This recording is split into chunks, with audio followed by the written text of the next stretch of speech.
Good morning, Janaran. Beta, we are going to start with topic that is known as Lee-Chateliers principle. What is Lee-Chateliers principle? इसमें बेटा हम देखते हैं जैसे it is applicable for reversible reaction. सबसे पहली जो इम्पोर्टेंट चीज़ है ये रिवर्सिबल रिएक्शंस के लिए ही एप्लीकेबल होती है। क्या? Le Chatelier's principle. इसको to be applied when there is equilibrium condition, और जब इक्विलिब्रियम कंडीशन होगा तभी हम इस प्रिंसिपल को अप्लाई करेंगे। इफ इक्विलिब्रियम कंडीशन नहीं दिख रही है तो आप इस प्रिंसिपल को लगाएंगे, आपकी आंसर रॉन्ग आएंगे। चलिए हम देखते हैं। रिएक्टेंट साइड पे x + y रिएक्ट किया, इक्विलिब्रियम कंडीशन पे रिवर्सिबल रिएक्शन जो है हमें दिया 3a + b। क्लियरली हमें दिख रहा है कि रेट ऑफ फॉरवर्ड जो रिएक्शन है ये इक्वल होगा रेट ऑफ बैकवर्ड के, तभी यहाँ पे इक्विलिब्रियम अटेंड हो रहा है और ये रिवर्सिबल रिएक्शन है। या इसको और हम सिंपल टर्म्स में समझे, ली-चैटलियर प्रिंसिपल ने बोला क्या था, उनके हम चीज़ों को समझते हैं तो हम कहते हैं when we try to alter और चेंज, अगर हम ये इक्विलिब्रियम कंडीशन को चेंज करने की कोशिश करते हैं, कहाँ से? रिएक्टेंट या प्रोडक्ट साइड से। रिएक्टेंट पे कुछ मिला दिया या प्रोडक्ट साइड पे कुछ और हमने मिला दिया, तो होता क्या है, reaction will want to come at equilibrium. ये रिएक्शन खुद को इक्विलिब्रियम स्टेट पे लाना चाहेगी। ऐसा क्यों करती है? बिकॉज इक्विलिब्रियम स्टेट वो स्टेट होती है जहाँ पे केमिकल रिएक्शन सबसे ज़्यादा स्टेबल होता है। एंड केमिस्ट्री में जो पूरी लड़ाई होती है रिएक्शन की, वो स्टेबिलिटी अटेन करने के लिए ही होती है। ठीक है, इक्विलिब्रियम पे आना चाहेगा because it is the most stable state. तो अब आपको थोड़ा थोड़ा समझ में आ रहा होगा कि ली-चैटलियर्स प्रिंसिपल एग्जैक्टली बोलता क्या है। वो कहता है कि अगर इक्विलिब्रियम स्टेट और रिवर्सिबल रिएक्शन पे कोई रिएक्शन है, आप सोचें कि एक साइड रिएक्टेंट बढ़ा दें, एक साइड प्रोडक्ट का कंसंट्रेशन बढ़ा दें, या कुछ भी प्रेशर इंक्रीज कर दें, टेम्परेचर, तो वो रिएक्शन खुद को उस इक्विलिब्रियम स्टेट में लाने के लिए अपने आप को चेंजेस के अकॉर्डिंग ऑल्टर कर देगी। क्यों? ताकि वो फिर से इक्विलिब्रियम पे आ सके। ये तो इनका एक रफ आइडिया था। अब एग्जैक्टली प्रिंसिपल कहता क्या है ली-चैटलियर्स का, उसको समझते हैं। If we change concentration, pressure, temperature और ऐड कर देते हैं हम कोई इनर्ट गैस को, इस रिएक्शन जो हो रही थी, टू अ रिवर्सिबल रिएक्शन जो कि इक्विलिब्रियम पे है, तो एग्जैक्टली होगा क्या? So equilibrium will try to undo, क्योंकि हम उसमें कुछ ऐड कर रहे हैं, हम इक्विलिब्रियम स्टेट को डिस्टर्ब कर रहे हैं, तो उस इक्विलिब्रियम स्टेट को पाने के लिए वो अनडू करेगा, मतलब उस चीज़ को नेग्लेक्ट करेगा या इग्नोर करेगा। The change made at equilibrium, और शिफ्ट किधर हो जाएगा? In such a direction, shift करेगा in such a direction to undo the change.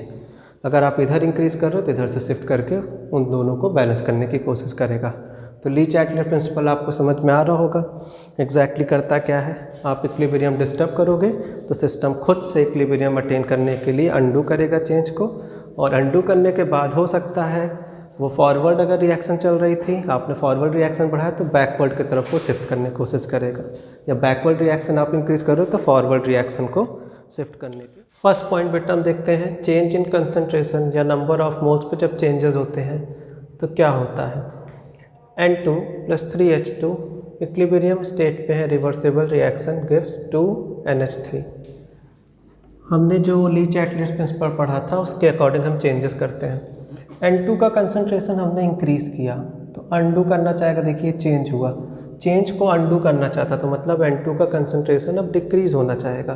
तो जब डिक्रीज़ होगा इक्विलिब्रियम किधर शिफ्ट हो जाएगा? Equilibrium will shift to the forward direction to undo the change which is produced while increasing the concentration of N2। समझ रहे हैं ना? ली-चैटलियर प्रिंसिपल यही था ना, उसी के अकॉर्डिंग देखिए हम ये देख रहे हैं।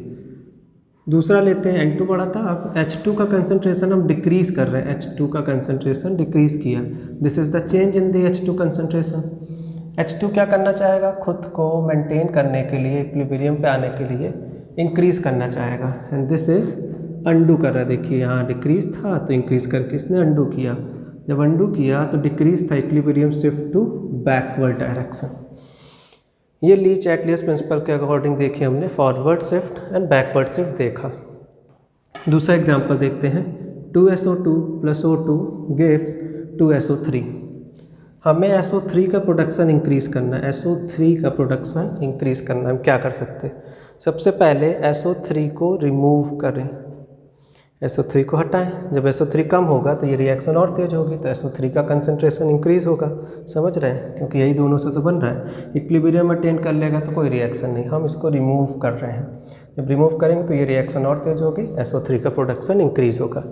SO3 को रिमूव किया तो इक्विलिब्रियम शिफ्ट किधर होगी? Forward direction. इस डायरेक्शन में इक्विलिब्रियम शिफ्ट होगी, SO3 का प्रोडक्शन इंक्रीज़ होगा। या SO2 और ये जो O2 है, इनका कंसंट्रेशन हम इंक्रीज़ करते हैं। जब इंक्रीज़ करेंगे तो इक्विलिब्रियम क्या होगा? शिफ्ट हो जाएगी फॉरवर्ड डायरेक्शन में। इंक्रीज़ कर रहे हैं और तेज रिएक्शन और ज़्यादा प्रोडक्शन SO3 का। समझ रहे हैं? तो ली चैटलियर्स प्रिंसिपल मास प्रोडक्शन के लिए सबसे ज़्यादा एप्लीकेबल था। जैसे कि अमोनिया का प्रोडक्शन कर रहे हैं, एक समय के बाद इक्विलिब्रियम अटेन हो गया, अमोनिया का प्रोडक्शन कम हो रहा था, तो हमने अमोनिया को कुछ हटा लिया, डिज़ोल्व कर लिया वाटर में, फिर N2 + 3H2 रिएक्ट करेंगे, मोर अमाउंट ऑफ अमोनिया बनाएंगे। तो इसलिए इंडस्ट्रियल यूज़ में ली चैटलियर्स प्रिंसिपल बहुत ज़्यादा वैलिड रोल प्ले करता है। Concentration and number of moles पे देख लिया कैसे इफेक्ट होता है। Now we are going to see what will be the effect when change in the pressure takes place. Reaction हमारा N2O4 गैसियस स्टेट में है, एट इक्विलिब्रियम रिवर्सिबल रिएक्शन है, दे क्या रहा है? 2NO2 gas. What is the rule for the pressure?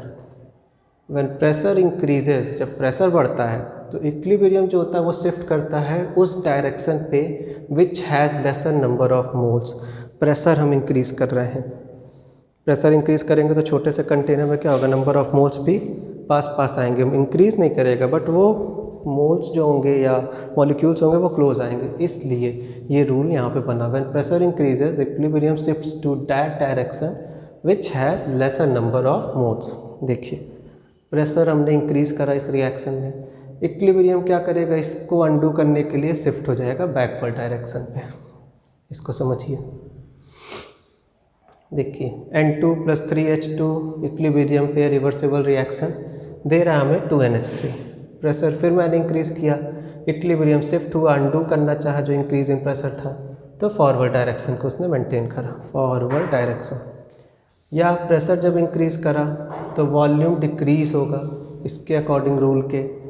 जब कब होगा ऐसा प्रेशर इंक्रीज़ करने पे वॉल्यूम डिक्रीज? जब प्रेशर टेम्परेचर हमारा कांस्टेंट होगा तब, क्योंकि हमने सिंपली देखा है P is directly proportional to 1 by inversely proportional to 1 by V।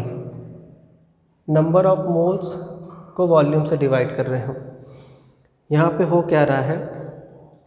जब हमने प्रेशर इंक्रीज़ करा तो नंबर ऑफ मोल्स तो कांस्टेंट रहेंगे, कोई इंक्रीज डिक्रीज़ नहीं होता है, क्योंकि कंटेनर हमारा क्लोज है, उसी के अंदर प्रेशर इंक्रीज़ या डिक्रीज़ कर रहे हैं, तो नंबर ऑफ मोल्स तो रिमेन सेम है।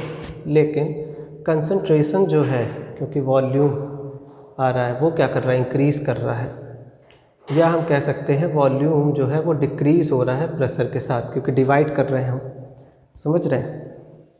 Now to decrease this concentration, ये जो कंसंट्रेशन वॉल्यूम आ गया, इसको कम करने के लिए इक्विलिब्रियम जो शिफ्ट होता है लेसर नंबर ऑफ मोल्स की तरफ शिफ्ट होता है, जो कि ये हमने रूल में भी पढ़ा। हमारा चेंज इन टेम्परेचर पे क्या इफेक्ट होता है?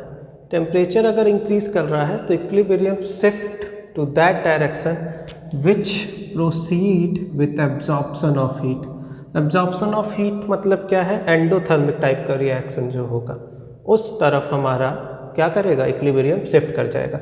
देखते हैं, suppose A + B heat absorb हो रही है तो C + D हमें दे रहा है, ठीक है। टेम्परेचर देखिए हमने इंक्रीज़ किया, क्या किया? टेम्परेचर दिया रिएक्टेंट साइड को, टेम्परेचर इंक्रीज़ किया तो इक्विलिब्रियम डिस्टर्ब हो गया। इक्विलिब्रियम डिस्टर्ब हुआ तो इसको अंडू करने के लिए इक्विलिब्रियम जो शिफ्ट हो गया फॉरवर्ड डायरेक्शन में शिफ्ट हो गया, ठीक। फॉरवर्ड डायरेक्शन में शिफ्ट हुआ मतलब एंडोथर्मिक टाइप का रिएक्शन था ये मेरा।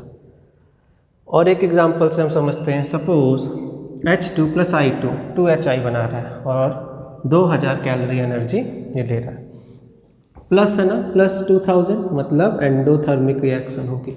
एंडोथर्मिक है मतलब एब्जॉर्प्शन ऑफ हीट हो रहा है, तो इक्विलिब्रियम शिफ्ट किधर हो जाएगा? इक्विलिब्रियम जब डिस्टर्ब हुआ तो इक्विलिब्रियम शिफ्ट हो जाएगा फॉरवर्ड की तरफ। देखिए टेम्परेचर इंक्रीज किया, हीट का एडिशन हो गया, एडिशन ऑफ द हीट हो रहा है, इक्विलिब्रियम डिस्टर्ब हुआ, हीट को रिमूव करने के लिए अंडू किया इक्विलिब्रियम को, तो इक्विलिब्रियम शिफ्ट क्या हो गया, हीट एब्जॉर्प्शन हो गया। That means endothermic heat absorption, endothermic type का ये रिएक्शन था, तो ये ठीक है।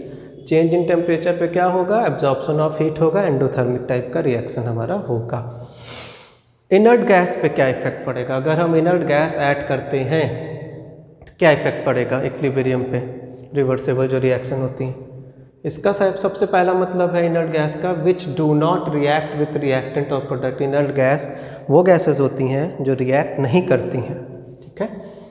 देखिए 1 मोल PCl5 का है रिएक्टेंट साइड, 1 मोल PCl3 का है प्रोडक्ट साइड, 1 मोल PCl2 का है प्रोडक्ट साइड। तो इक्विलिब्रियम जो है हमारा शिफ्ट हो जाएगा फॉरवर्ड डायरेक्शन पे। सबसे पहली चीज़ क्यों, क्योंकि अगर कांस्टेंट वॉल्यूम है तो नो इफेक्ट होगा। पहली चीज़ वॉल्यूम कांस्टेंट है तो इनर्ट गैस कोई इफेक्ट नहीं डालेगी। कांस्टेंट प्रेशर है तो इक्विलिब्रियम जो होगा शिफ्ट हो जाएगा which has more number of moles. Equilibrium किधर शिफ्ट होगा, यहाँ पे देखिए कांस्टेंट प्रेशर का केस था, 1 है नंबर ऑफ मोल्स, यहाँ 2 नंबर ऑफ मोल्स है प्रोडक्ट साइड, तो इक्विलिब्रियम शिफ्ट किधर हो गया, फॉरवर्ड डायरेक्शन की तरफ। तो इस चीज़ को याद रखिएगा। और एक एग्जाम्पल से समझते हैं, सपोज N2 + 3H2 है, रिवर्सिबल रिएक्शन है, रिएक्शन हो रही है, अमोनिया का प्रोडक्शन हो रहा है, तो कांस्टेंट वॉल्यूम है तो नो शिफ्टिंग, कोई शिफ्टिंग नहीं होगा, इनर्ट गैस कोई इफेक्ट नहीं डालेगा। अगर कांस्टेंट प्रेशर है तो बैकवर्ड शिफ्टिंग हो जाएगा। क्यों, देखिए यहाँ पे 1 + 3, 3 और 1 4, यहाँ पे 4 मोल्स प्रेजेंट हैं, यहाँ पे केवल 2 मोल्स हैं, लिखा है ना कांस्टेंट अगर प्रेशर हो गया तो equilibrium shift which has more number of moles, more numbers of moles किधर है, फॉरवर्ड की तरफ है। लेकिन रिएक्शन ऐसे देखेंगे तो ये तो बैकवर्ड हुआ ना, बैकवर्ड, तो बैकवर्ड की